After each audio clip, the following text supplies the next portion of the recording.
let's see how I made this painting here. You're gonna see the full process with my narration explaining my thought behind it. Let's go. So first I started with the sketch. You can see I started with the conductor. At first, I thought of making him the focus, the focal point of the image. And I couldn't really decide what would be on the back. So I kept experimenting with different compositions and different ideas until I had the idea of the cloud lady playing the violin. I thought, oh, that's cool. So that's what we went with.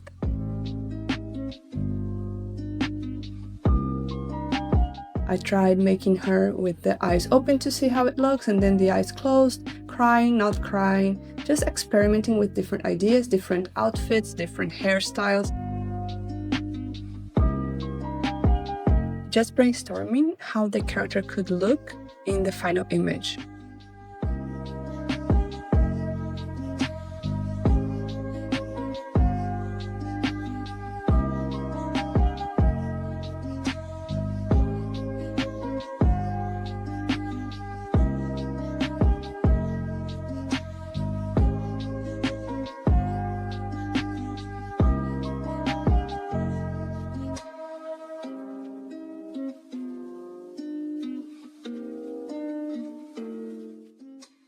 So when I had the sketch done, I started painting. I added a gradient for the sky, and then I placed some flat colors for the conductor, some flat colors for the rocks. If you look on the right side, you will see that I have one layer for each element, and I also name all of my layers. I really think it's super important to name your layers, because then later when you have like 50 layers, you can easily navigate them if you have named them. I thought about expanding the canvas a little bit, and then you can see that I went back and forth, seeing which one was better. And then in the end, I changed it again and again, just experimenting a little bit and seeing how it would look.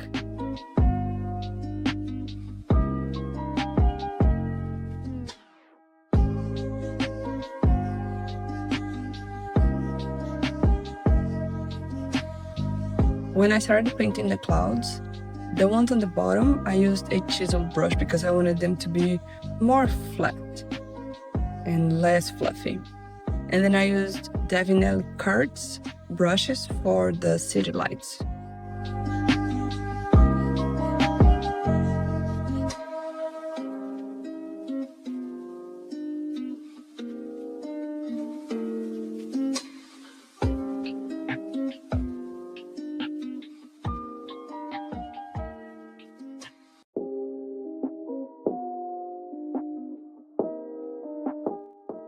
Then we added some stars. The general foundation of the image is there already. I know that the conductor and the rock he's sitting on is the foreground and is darker. And then I can focus on the background. Because actually, although he's in the foreground, I decided that the lady would be the most important part of the painting. So I started rendering her and painting her. I found a reference of someone playing the violin, so I could see how their face would look, how their hand would look, all this type of thing.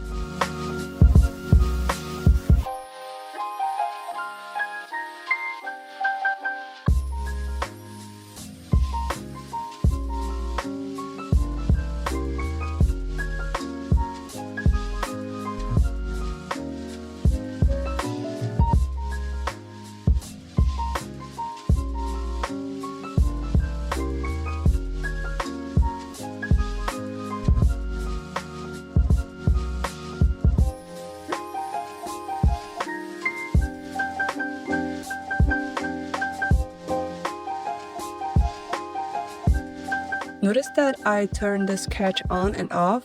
I turn it on when I want to see what I'm going to paint, and then off to make sure that I'm painting correctly, that it will read well even without the lines. This is one of the ways you can use a sketch.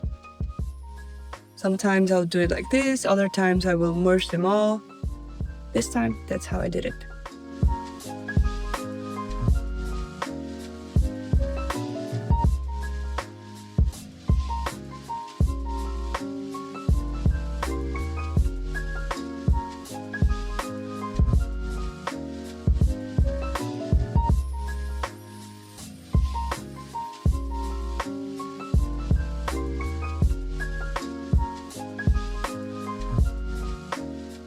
I also struggled quite a bit on this image to get her dress to look natural and simply to look like it was flowing, like it was some light fabric. So you see that I'll erase and modify the dress a lot throughout the speed paint.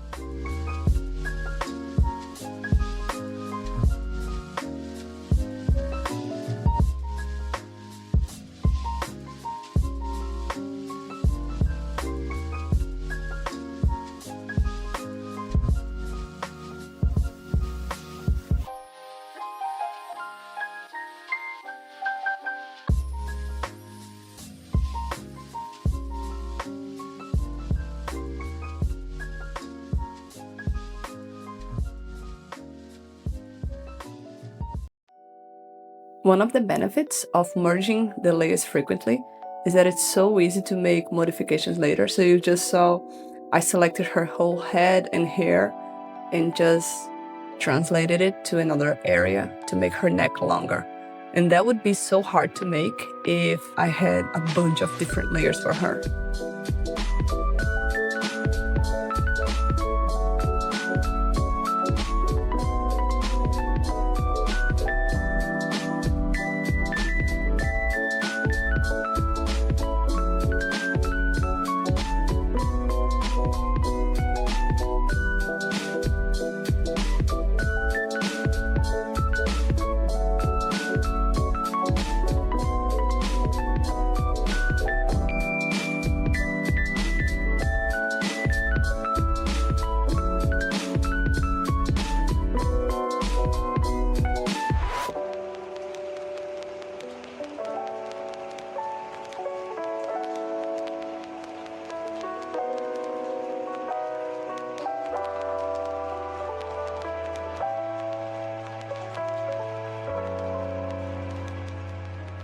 Making her look like she was made of clouds was also quite the challenge. It's not something I had done before. So you see that I added some like cloud pieces coming out of her dress, coming out of the violin. Later, near the end of the painting, I'm gonna work more on this part.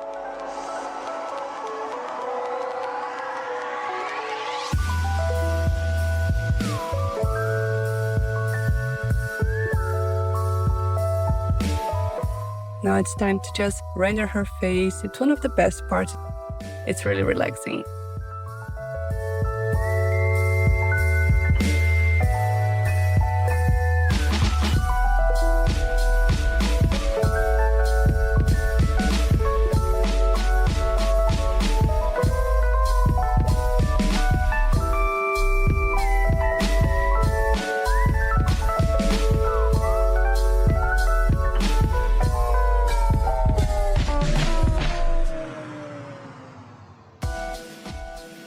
When I was rendering her face, I couldn't really pinpoint what was off, so I flipped it horizontally to make it easier to see what I needed to make better.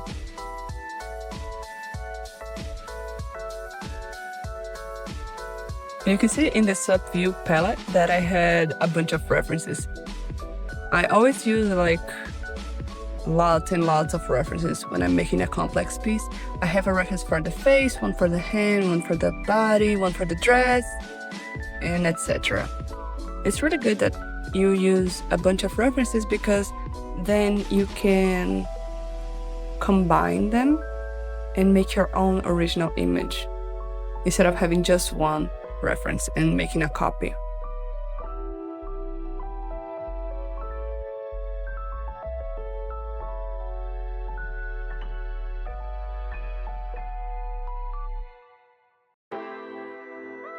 Now it's time for the dress craziness. I changed this dress so much.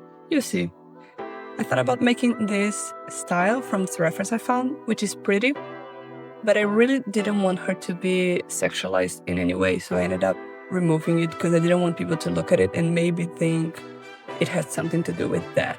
That was not my goal here.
I placed her right hand on a new layer, so it would be easier for me to make modifications to it without changing the dress. And also without changing, I don't know how to call it, this thing that is part of the violin.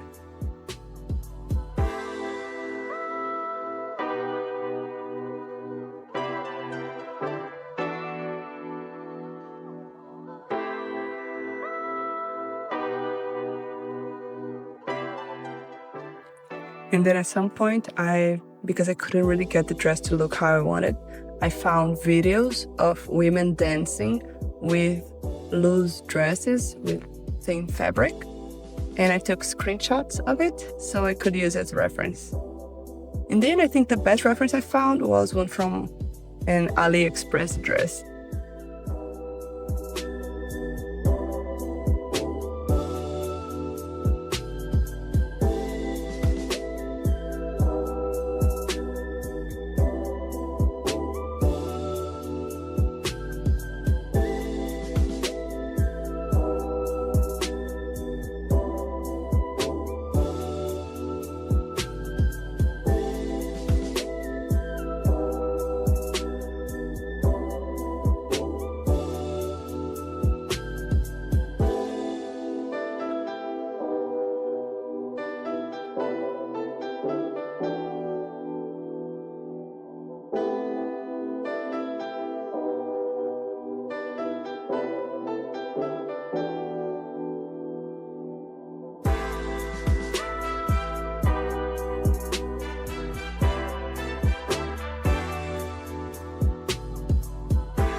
The violin was actually one of the hardest parts of this image because I'm really used to creating organic shapes. So like people, trees, and other organic stuff.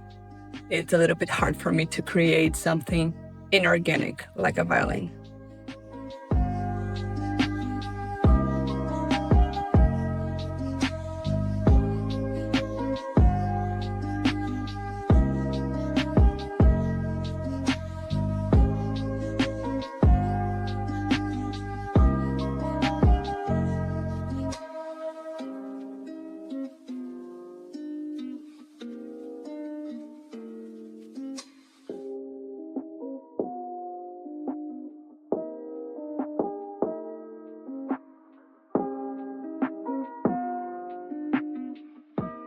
At this point, I'm just adding some details that can help make the scene more realistic or more polished. Realistic isn't really the word because it's super fantasy.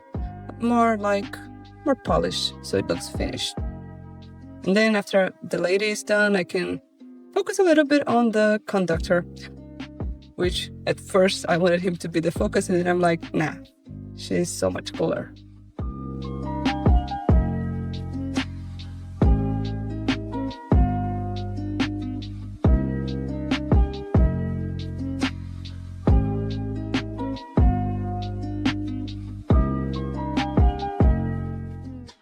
Notice that I opened the navigator because I wanted to see how changing the size of the conductor would change the composition of the whole image.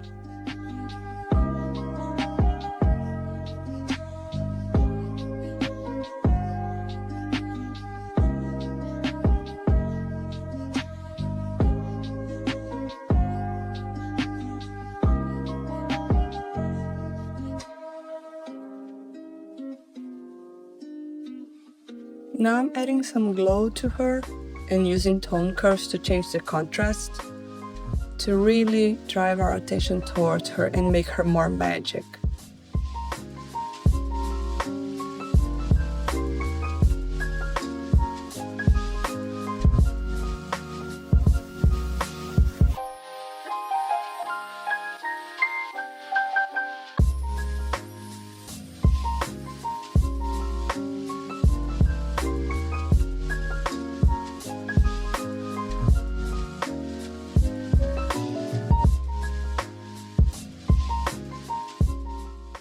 The reason why I'm changing the clouds so much here is because I wanted to find a better composition. I wanted to find a way to drive some attention to the conductor, but also not steal the spotlight from the lady. And I tried some more fluffy clouds, tried making a big empty space near the conductor or pushing the clouds down, but in the end I just went back to what I had already done.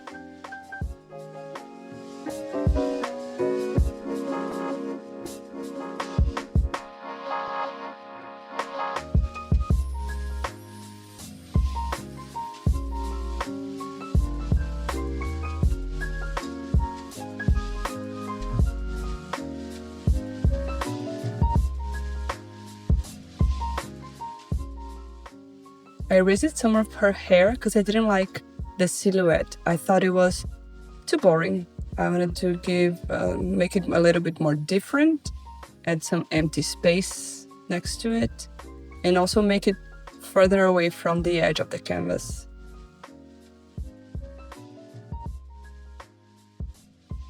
Now that we're near the end, I can really polish her face and add more contrast, add eyelashes and all that type of details.